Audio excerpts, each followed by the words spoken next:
बिल्लाहि मिनश्शैतानिर्रजीम बिस्मिल्लाहिर्रहमानिर्रहीम। इस्माइली शिया ने सवाल किया कि आप बताएं कि पाकिस्तान बनाने वाले लोग कौन थे। यानी उसके कहने का मतलब ये था कि वो इस्माइली थे। तो इस बारे में थोड़ी बात कर लेते हैं कि वो लोग कौन थे। पाकिस्तान की आज़ादी तो असल में किस वजह से हुई, ये एक अलग बात है जो मैं बाद में बताता हूं कि असल वजह क्या थी कि पाकिस्तान आज़ाद मुल्क बना। लेकिन इससे पहले जो हकूक़ की तहरीकें चलती रहीं और मुस्लिम लीग बनी, उसकी बात कर लेते हैं। तो मुस्लिम लीग 1906 ईस्वी में जब बनी तो जो पहला सदर था वो तो इस्माइली आगा खानी, उनका इमाम ही था सर सुल्तान मोहम्मद शाह आगा खान सोम, और उनका किरदार शिमला वफ़द की क़यादत और गोल मेज़ कॉन्फ्रेंस में शिरकत और बाकी भी जो काम चलते रहे उनकी शिरकत होती रही। उसके बाद जो इनका मेन मुद्दा है, क्योंकि बाकी रहनुमा तो मुसलमानों के थे, दो नाम ही तहरीक के अंदर अहम हैं, एक आगा खान सोम और एक मोहम्मद अली जिन्ना। आगा खान सोम तो क्योंकि वो इस्माइलियों के इमाम हैं, वो तो मुतनाज़ा शख्सियत ना हो। बाकी रह गए मोहम्मद अली जिन्ना। ये मुख्तलिफ मसालिक मज़ाहिब के दरमियान मुतनाज़ा शख्सियत बने हुए हैं कि वो किस तबके से थे। तो इसकी ज़रा वजाहत जो कि किताबों में और मुख्तलिफ जगहों पर मिलती है, वो जो मुझे समझ आई वो मैं बताना चाहता हूँ, और उसके बाद ये बताऊँगा कि पाकिस्तान असल में बना किस वजह से, ये बात बाद में होगी। क्योंकि असल जो मुद्दा है कि पाकिस्तान क्यों बना, कैसे बना, किस वजह से बना, किसकी वजह से बना, ये बात बाद में करते हैं। पहले मोहम्मद अली जिन्ना पर बात कर लेते हैं। मोहम्मद अली जिन्ना का जब ख़ानदान मुसलमान हुआ तो वह इस्माइली शिया बने, क्योंकि जिस इलाके में वो मुसलमानों में शामिल हुए वहाँ पर इस्माइली शिया रहते थे। हाँ, हमारे नज़दीक इनका एक अलग दिन है, क्योंकि उनका इमामत का सिलसिला है और हम इमामत के सिलसिले को ख़त्म नबूवत के मुनाफी मानते हैं। लेकिन वो लोग इस्माइलियों में शामिल हुए। चलता रहा वक्त, जब इन्होंने मोहम्मद अली जिन्ना की पैदाइश हुई, फिर कुछ बड़े हुए और इन्होंने पहली शादी की, तो इनका ख़ानदान सारा इस्माइली शिया था और इन्होंने अपनी कज़न एमी बाई से शादी की 1892 ईस्वी में। उसके बाद ये तालीम के लिए लंदन चले गए और फिर वकील बनकर वापस आए और पीछे उनकी बीवी की वफ़ात हो गई। तो ये वक्त गुजारते रहे, कामयाब सियासतदान बने और उसके साथ बहुत बड़े वकील बने। लेकिन साथ ही इन्हें एक पारसी लड़की से मोहब्बत हो गई, तो उससे शादी की। ये वाक़या 1918 ईस्वी का है। मोहब्बत के सिलसिले तो पहले थे, लेकिन शादी का वाक़या, तो जब उसने शादी करनी चाहिए, पहले तो उसके वालिदैन नहीं मान रहे थे, अदालत में काम या बड़ी बात है, तो उन्होंने शादी के लिए इस सूरत मानना चाहा कि ये कोई मज़हब ना लिखवाएं, आम ऐसे ही लिखवा दें, शादी दो अशखास की, बग़ैर किसी मज़हब, बग़ैर किसी बात के, बस ऐसे ही सेकुलर टाइप। लेकिन क्योंकि उन्हें मुसलमानों की क़यादत का शौक़ था, इसलिए उन्होंने ये बात नहीं मानी। तो फिर उनसे बात के बग़ैर ही लड़की की रजामंदी से शादी हुई, वालिदैन को बताए बग़ैर। तो उसको मुसलमान बनाने के लिए इस्लाम में कन्वर्ट किया। तो जो शख्स उस वक्त जिसने उन्हें इस्लाम में दाखिल किया, कलमा पढ़वाया, तो उस वक्त भी एक दिलचस्प सूरत हाल हुई। पहले ये गए इस्माइलियों के पास कि मेरी बीवी को इस्माइली बना लो, तो उन्होंने इनकार कर दिया। अब इस्माइली कहते हैं कि वो इस्माइली ही थे, तो वो उन्होंने फिर इनकार क्यों किया, इस्माइलियों ने शामिल क्यों नहीं किया अपनी कम्युनिटी में? ये एक बात बनती है ना। और वो शामिल हो रहे थे, अगर वो पहले से उन्हीं में मौजूद थे, इस्माइली कम्युनिटी नहीं छोड़ी थी, तो फिर उन्होंने इनकार क्यों किया? इसके बाद वो गए इस्नाशरियों के पास, उन्होंने भी इनकार कर दिया। इसके बाद गए वो सुन्नियों के पास, तो मौलाना नज़ीर अहमद थे खजंदी, उन्होंने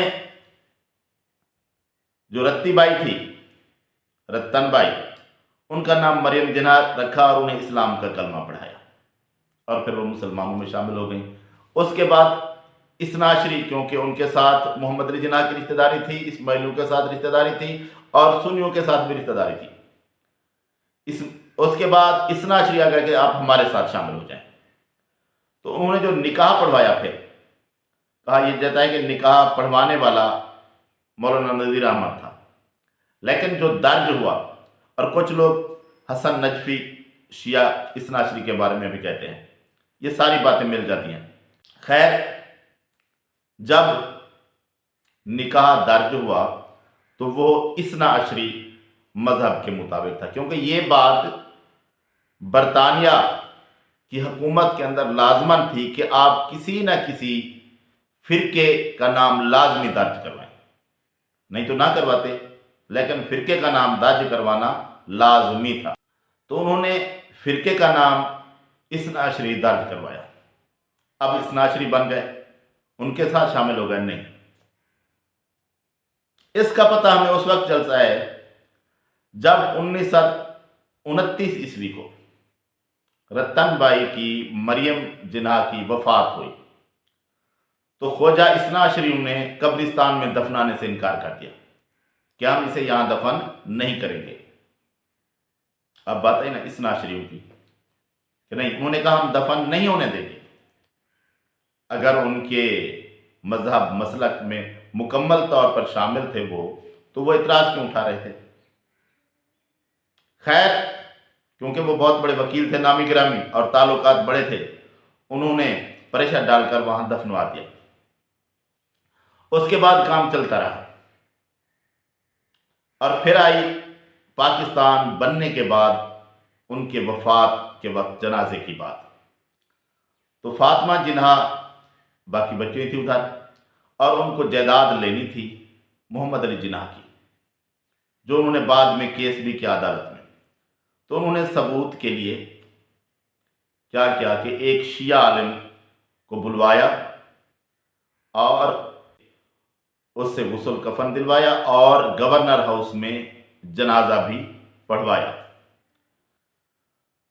वो मौलाना अनीसुल हसनैन थे, शिया आलिम। उसके बाद सरकारी तौर पर जनाजा मौलाना शबीर अहमद उस्मानी ने पढ़ाया और वो थे सुन्नी आलिम। जनाजे पर जो लोग सुन्नी हजरात ना माने कि शिया ने जनाजा पढ़ाया था ये, तो अगर आप जनाजे की फ़ोटो देख लें, जो कि अब जहाँ पर मकबरा है उनका, उस जगह पर जनाजा पढ़ाया गया था, तो शिया के झंडे लगे हुए हैं, तस्वीर देख लें तो अभी तक मौजूद हैं। तो ये एक बहुत बड़ा सबूत है कि झंडे उन्होंने लगा कर भेजे थे। खैर, जनाजा उनका हो गया। ये तो हो गई उनकी बात कि उनकी ज़िंदगी में बहुत सारा उतार चढ़ाव है और वो आम रूटीन में अपने आप को कुछ कहते हूँ, ये कोई सबूत नहीं है। लेकिन लिखवाना एक फिरका, ये अंग्रेज़ की हुकूमत में लाजमी था। वो ये नहीं था कि कह दे कि जैसे आज कह देते हैं ना, मैं शिया हूँ ना सुन्नी हूँ, कुछ नहीं हूँ, बस आम मुसलमान हूँ। वहाँ ये इजाज़त नहीं थी। वहाँ मुसलमान अगर किसी मज़हब की बात करोगे तो फिर अपना फ़िरका लाजमन लिखवाओगे, या गैर मजहबी हो जाओ तो अलग बात है। खैर, अब बात करते हैं पाकिस्तान की। पाकिस्तान की तहरीक, करारदाद पाकिस्तान, जलसा लाहौर में ये बात की गई कि मुसलमानों के लिए एक अलग वतन होना चाहिए, और उसमें भी कोई वाज़े तौर पर यह बात नहीं थी कि मुसलमानों के लिए अलग वतन क्या अंग्रेज़ की हुकूमत के होते हुए या खुद अलग मुसलमान खुद मुख्तार ही हों। ये बातें बाद में खुलती रहीं, क्योंकि अंग्रेज़ों के मातहत बहुत सारे ममालिक थे, सिर्फ हिंदुस्तान नहीं था।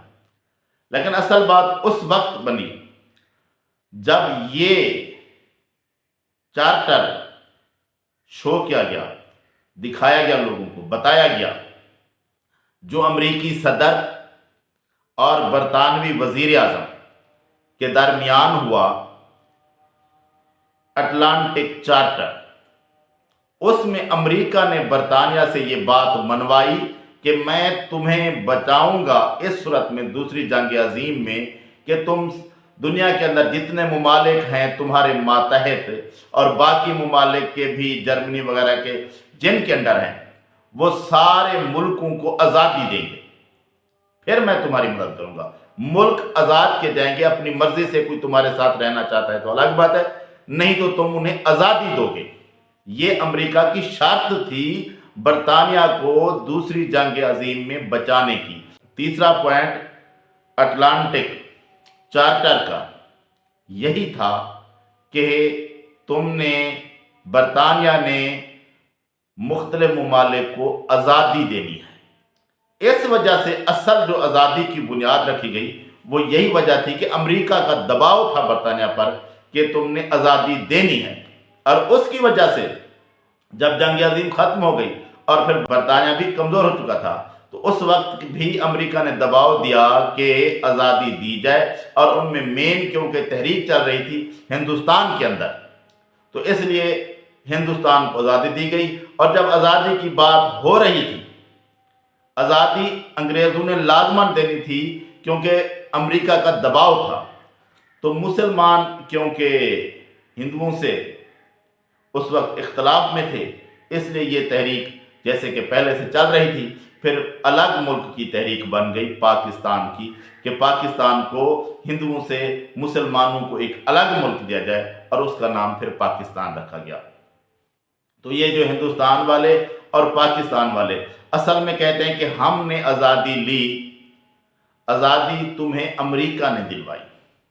हाँ, तुमने पाकिस्तान के जो लोग थे इन्होंने हिंदुओं से एक अलग मुल्क तस्लीम करवाया कि वो अलग रहेंगे और हम अलग रहेंगे, और इसमें इन्होंने अमेरिका को भी कैल किया कि हम तुम्हारे खिलाफ नहीं होंगे, हम तुम्हारे साथ सुलह रखेंगे, हम सोवियत यूनियन के साथ नहीं जाएंगे। तो अमेरिका को यही डर था कि सोवियत यूनियन के साथ ये शामिल ना हो जाएं। इसकी उन्हें मोहम्मद अली जिन्नाह कैद आज़म ने गारंटी दी कि हम उनके साथ जाने वाले नहीं हैं, क्योंकि मई में पाकिस्तान बनने से पहले, अगस्त से पहले मई में खसूसी नुमाइंदा अमेरिका का आया था और उसने मुलाकात की थी मोहम्मद अली जिन्नाह से। तो ये आज़ादी की दास्तान है, इसमें जो किरदार हैं, बाकी जो थे सारे पूरी तहरीक के अंदर नवाब भी थे और जो है ना अल्लामा इकबाल भी शामिल हुए और अली बिरादरान भी, तहरीक चलती रही मुसलमानों के हकूक़ की, और आखिर में जो लोग थे वो तो सारे साफ दे रहे हैं, और उनमें दो नामी हैं, एक आगा खान सोम का जो कि पक्के ठक्के इस्माइली इमाम थे, और दूसरा नाम है मोहम्मद अली जिन्नाह का, जिनकी दास्तान मैंने आपको सुनाई कि वो किस तरह मुख्तलिफ मज़ाहिब में सफ़र करते रहे।